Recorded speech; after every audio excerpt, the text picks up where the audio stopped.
السلام علیکم. آج جمعرات ہے 23 اپریل 2026. جب شام کے ویلاگ میں آپ کو خوش آمدید کہتے ہیں. یقیناً ایران اور امریکہ جنگ، سیز فائر، مذاکرات، یہ سب کہانیاں سن کر آپ قدرے تنگ بھی آئے ہوں گے کہ اس کے علاوہ کوئی اور خبر ہم کیوں نہیں دے رہے. تو آج میں نے سوچا اس کے علاوہ بھی ایک اہم خبر آپ کو دیتے ہیں. وہ پاکستان سے جڑی ہے. پاکستان کے لیے بڑا فخر کا مقام ہے، خوشی کا مقام ہے، نوجوانوں کے لیے بڑی ہمت اور حوصلہ افزا خبر ہے. کراچی کا نوجوان ہے صالح آصف. یہ فوربس میگزین نے ارب پتی افراد کی فہرست میں سے شامل کیا. یہ نوجوان کون ہے، کیسے دنیا بھر کے جو ارب پتیوں کی فہرست ہے اس میں شامل ہوا، اب اسے آفریں کیا کی جا رہی ہیں، یہ کہانی آپ کو سناؤں گا. لیکن سب سے پہلے ابھی شام کا وقت جب ہم ویلاگ کر رہے تھے تو ڈونلڈ ٹرمپ کا ایک اور ٹروتھ سوشل پر بیان آ گیا. مذاکرات ڈاماڈول ہیں، سیز فائر جاری ہے سو کالڈ، لیکن ساتھ حملوں کا اعلان بھی کر دیا اور بڑی خطرناک اسٹیٹمنٹ دی. لیکن اس نے کہا کیا ہے آبنہ ہرمز کے حوالے سے، وہ جاننے سے پہلے ذرا یہ دیکھیے نا. انہوں نے جب توشکا نامی ویسل جو تھی ایران کی اس کو روکا تو امریکیوں نے فوٹیج جاری کی تھی کیسے ہم نے قبضے میں لی. وہ بھی جواب دینے کے لیے تیار تھے. انہوں نے بھی فوٹیج بنائی ہے. یہ ایرانی چھوٹی کشتی ہیں، جھنڈے لگے ہوئے ہیں. یہ جو ایم ایس سی فرانسسکا نامی ویسل تھی جس کے بارے میں ایرانین کہتے ہیں کہ یہ زائنسٹ رجیم سے اس کا تعلق تھا، بہت بڑا کارگو شپ تھا. اس کو جناب انہوں نے چھوٹی کشتیوں کے ذریعے قبضے میں لیا. اور جس طریقے سے یہ جو پاسداران انقلاب کی نیوی کے نوجوان کمانڈوز چڑھے اس کے اوپر، وہ لگتا ہے کسی فلم کے مناظر ہیں. بڑے شاندار اور جاندار مناظر ہیں. یہ دیکھیے، یہ جو ان کے پاسداران انقلاب کی نیوی ہے اس کے جوان ہیں، چہروں پر نقاب اوڑھے ہوئے، اور یہ کارگو شپ میں داخل ہوتے ہیں. ڈرون اوپر سرویلنس کر رہے ہیں، ویڈیوز بنا رہے ہیں. دائیں بائیں سے کشتیاں چھوٹی چھوٹی موجود ہیں جنہوں نے اس پورے جہاز کو اپنی تحویل میں لیا. اس کے انجن روم تک پہنچے اور اس کا رخ موڑا کیونکہ یہ آبنہ ہرمز سے ایگزٹ مارا تھا، اس کو ایگزٹ نہیں مارنے دیا گیا. تو یہ چونکہ پہل جو ہے امریکہ نے کی تھی نیول بلاکٹ کر کے، پھر ان کے جہاز کو اندر انجن روم میں سوراخ کیا. اب یہ جواب انہوں نے دیا. اب وہی ٹرمپ جو کہہ رہا ہے میں نے 153 جو جہاز تھے نیول ایران کے وہ تباہ کر دیے. اب اس نے جو نیا اعلان کیا نا وہ میں آپ کو دکھاتا ہوں. ٹرمپ صاحب اب یہ فرما رہے ہیں، شام کے وقت ان کو یہ نیا اعلان انہوں نے کیا جو بڑا خطرناک اعلان ہے میرے نزدیک. اور اس کا مطلب کیا ہے یہ بھی سمجھانے کی کوشش کرتے ہیں. یہ کہتا ہے order the U S navy to shoot and kill any boat small boats though they may be there naval ships are all 159 of them at the bottom of the sea. دعویٰ اس کا یہ ہے کہ ان کے پاس 159 نیول شپس تھیں ایران کے پاس، وہ سارے سمندر برد ہو چکے ہیں. لیکن اب جو چھوٹی موٹی کشتی ہیں ان کے اوپر حملہ کرے امریکی نیوی. یہ میرا آرڈر ہے، that is putting mines in the waters of the strait of Hormuz. Strait of Hormuz میں یہ مائنز لگا رہے ہیں، اب لگا رہے ہیں. مرشد وہ لگا چکے. اس کی تصدیق میں کرتا ہوں کہ جو کانگریشنل ہیئرنگ میں آرم کمیٹی کے اندر صبح کے ویلاگ میں نے عرض کی تھی، وہاں پہ کلاسیفائڈ انفارمیشن دی گئی. پینٹاگون حکام نے یہ تسلیم کیا تھا کہ اگر آج جنگ ختم ہو بھی جائے تو ہمیں آبنہ ہرمز کے اندر جو مائنز لگی ہیں ان کو کلیئر کرنے میں 6 ماہ کا وقت لگے گا. 6 ماہ کا وقت لگے گا. تو یہ صاحب فرما رہے ہیں کہ جی جو کشتیاں وہاں پہ ایران کی موجود ہیں ان کو 3 گنا قوت کے ساتھ ان کو ختم کیا جائے. یہ میرا آرڈر ہے اور thank you for your tension. یہ انہوں نے اعلان تو کر دیا. اب یہ اس وقت اعلان ہو رہا ہے جب ٹرمپ کل تک کہہ رہا تھا کہ جمعے کو مذاکرات کا راؤنڈ شروع ہو سکتا ہے. پھر فاکس ٹی وی پہ اس نے بتایا کہ نہیں، سیز فائر ختم ہونے کی کوئی ڈیڈ لائن نہیں ہے. ایرانینز کا ابھی تک کوئی تسلی بخش یا بھرپور جواب نہیں آیا مذاکرات میں جانے کا. ان کا وہی بنیادی مطالبہ ہے، نیول بلاکٹ ختم کریں، ہمارے جہاز جو وہاں سے گزرتے ہیں ان پہ حملے بند کریں، وگرنہ وہ کریں گے جو انہوں نے کر دکھایا. یہ پہلا موقع ہے کہ ایران نے اس طرح سے کسی ویسل کو تحویل میں لیا اور فوٹیج جاری کی ہو. یہ فوٹیج بتاتی ہے اور پینٹاگون کی بریفنگ بتاتی ہے. اور ایک اور خبر میں نے دیکھی کہ یہ جو دعوے کیے جا رہے تھے کہ ایران کی جو نیوی ہے یا ان کی جو بری فوج ہے اس کی 70-80% جو استطاعت ہے ختم کر دی، یہ دعوے غلط ہیں. اس کا ثبوت اس فوٹیج میں آپ نے دیکھ لیا. یہ نیا اس نے اعلان کر دیا. لیکن یہ اعلان کیوں کیا گیا؟ یہ اعلان میرا ذاتی خیال یہ ہے کہ ٹرمپ پریشر بلڈنگ ٹیکٹس آپٹ کر رہے ہیں ایران کے اوپر. ایرانین سسٹم کو، ایرانین مزاج کو سمجھے بغیر بار بار وہ کام کر رہے ہیں جو نتائج ان کی توقع کے برعکس برآمد کرے گا. اس سے پہلے بھی جب انہوں نے دباؤ بڑھایا نتیجہ اس کے برعکس آیا. اور خود اندرون خانہ ٹرمپ صاحب کی جو مقبولیت ہے اس کا پوسٹ مارٹم کر دیا ہے ایک بار پھر فاکس ٹی وی نے اور اے پی نیوز نے. وہ بھی میں بیان کرتا ہوں. اچھا، جب یہ میں خبر آپ کو دیتا ہوں کہ جی یہ اب آبنہ ہرمز میں جو ایرانی کشتی ہیں ان کو ٹارگٹ کرنے کا اس نے فیصلہ کیا ہے، اعلان اس نے کر دیا ہے، اس کے ساتھ وہ خبر بھی جوڑے جو نیوی کا ان کا سیکرٹری تھا جان سی فیلن. رات میں نے اس کی خبر آپ کو دی، صبح سویرے بلکہ خبر دی تھی. یہ وہ شخص تھا جو نیوی کا سیکرٹری، اس نے استعفیٰ دیا. ایک اطلاع ہے کہ پیٹ ہیگزٹ سیکرٹری وار نے اسے فائر کیا. یہ اس سے پہلے آرمی چیف بھی فائر کر چکا ہے. یہ ایک لمبی چوڑی ان کی ڈیٹیل ہے جس میں ان کے جو کانفلکٹ ہیں، فرسٹریشن ہے، وہ ہمیں کھل کے دکھائی دے رہی ہے کہ وہاں پہ پھڈا ہو چکا ہوا ہے. 21 افسران اب تک عہدوں سے ہٹائے گئے ہیں یا انہیں ریٹائر کیا گیا ہے. جان سی فیلن اس کا تازہ شاہکار ہیں. اور پیٹ ہیگزٹ نے کہا تھا کہ 4 اسٹار جنرل اور ایڈمرل کی تعداد 20% کم کرنی ہے. اس کا یہ مشن تھا. فروری 2025 میں جوائنٹ چیف آف سٹاف کے چیئرمین تھے فضائیہ کے جنرل چارلس براؤن، ان کو برطرف کیا گیا تھا. اور انٹیلیجنس کا شعبہ بھی اس سے محفوظ نہ رہا. ان کے جو نیشنل سیکورٹی ایجنسی کے ڈائریکٹر تھے ٹیموتھی ہاگ, ان کو برطرف کیا گیا, اور پھر ڈیفنس انٹیلیجنس ایجنسی کے سربراہ جیفری کروز کو بھی 2025 میں ہٹایا گیا کیونکہ انہوں نے ایسی رپورٹس جاری کی تھی جو ٹرمپ ایڈمنسٹریشن کے خلاف تھیں. یہ ایک باقاعدہ ایک مہم لگ رہی ہے, اور یہ اب مجھے سمجھ آ رہی ہے کہ اس بندے نے استعفیٰ کیوں دیا یا اس سے استعفیٰ کیوں لیا گیا. جو آج اس نے ٹروتھ سوشل پر ٹویٹ کیا ہے نا کہ نیوی کو حکم دیا کہ 3 گنا زیادہ فورس کے ساتھ آپ ایرانی جو کشتی ہیں ان کو ٹارگٹ کریں, اس نے انکار کیا ہوگا, اس نے اس موو کے اگینسٹ بات کی ہوگی. یہ وجہ ہے کہ اس بندے نے استعفیٰ دیا, اور یہ وہ بندہ ہے جس نے ملینز آف ڈالر کا چندہ اکٹھا کیا تھا ٹرمپ کو صدر منتخب کروانے کے لیے. اس کا حامی تھا, اس کا عاشق تھا, لیکن اب دیکھیں کیا صورتحال وہاں پہ کیا گل کھلا رہے ہیں. میں نے پھر ساتھ ایک اور شے دیکھی, میجر جنرل رینڈی مینر ہیں, ریٹائرڈ 2 اسٹار US افسر ہیں, یہ ماریو نوفل کے ساتھ گفتگو کر رہے تھے. یہ کہتے ہیں کہ یہ اٹیک جو ہے نا ایران کے اوپر ایک بار پھر یہ ایمیننٹ ہوتا جا رہا ہے, اس کے علاوہ ٹرمپ کے پاس آپشن نہیں ہے. اور ماریو نے یہ لکھا ہے کہ اسٹیٹ ڈپارٹمنٹ نے امریکیوں کو یہ حکم دیا جو مشرق وسطیٰ میں کہ فوری طور پر وہاں سے انخلا کریں. ایک آج ٹرمپ کا تازہ حکم بحر ہرمز کے حوالے ابن ہرمز کے حوالے سے اس بندے کا استعفیٰ, ماریو نوفل کی یہ خبر کہ تمام امریکی مشرق وسطیٰ نکل جائیں, اور چوتھی خبر جو ان کا جارج ایچ بش نامی جہاز ہے اور جیرلڈ فیلڈ وہ اس علاقے میں دوبارہ بھیج دیے گئے ہیں. تو یہ 4 چیزیں اگر اکٹھی کریں تو معلوم ہوتا ہے کہ سنڈے تک اگر مذاکرات میں ایران ہاں نہیں کرتا تو ٹرمپ کے پاس آخری آپشن یہ ہوگا کہ ایک بار پھر حملہ کیا جائے. یہ میری ریڈنگ بن رہی ہے, لیکن اس سے پہلے پاکستانی پر امید ہے کہ مذاکرات کی ٹیبل سج جائے گی. یہ دوسری کہانی. اب ٹرمپ کے ساتھ ہوا کیا ہے انٹرنلی, دباؤ کیا ہے, جلد بازی کیا ہے, یہ آپ دیکھیے. ایسوسیٹڈ پریس نے ایک سروے کیا ہے, یہ سمجھنے سے اس لیے تعلق رکھتا ہے کہ اس سے ہمیں ٹرمپ کے مزاج اور اس کو درپیش جو مسائل ہیں, چاہے وہ اہم ترین لوگوں کا مستعفی ہونا یا انہیں فائر کرنا ہو, یا اندرون خانہ جو اسے درپیش چیلنجز ہیں وہ ہوں.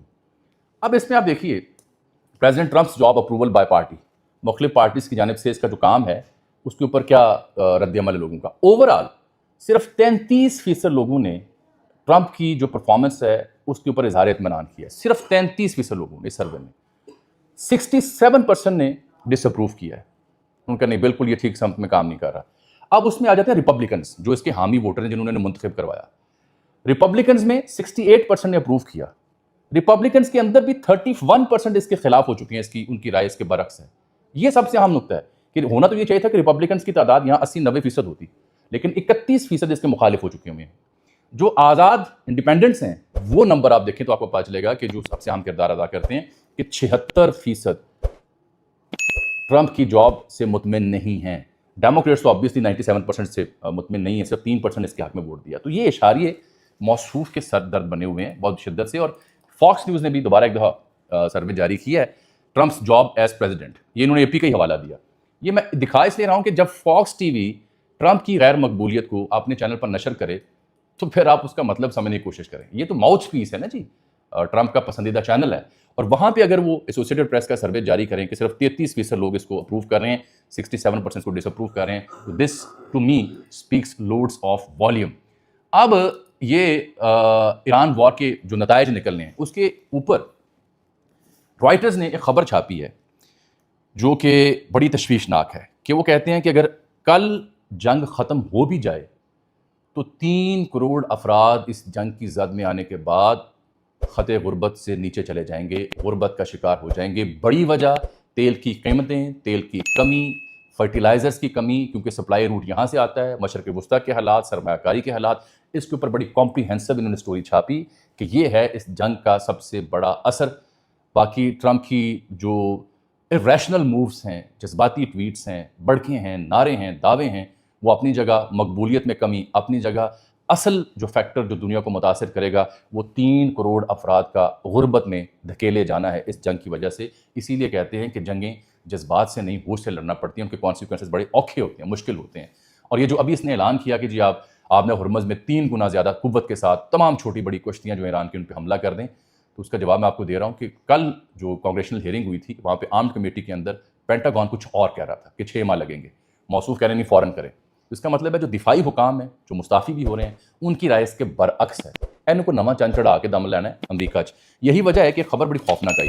اکانومسٹ نے خبر دی ہے, اکانومسٹ کے جو کورسپونڈنٹ ہیں کینٹ وارنر, وہ یہ کہتے ہیں کہ ریپبلکنز اٹ از لائکلی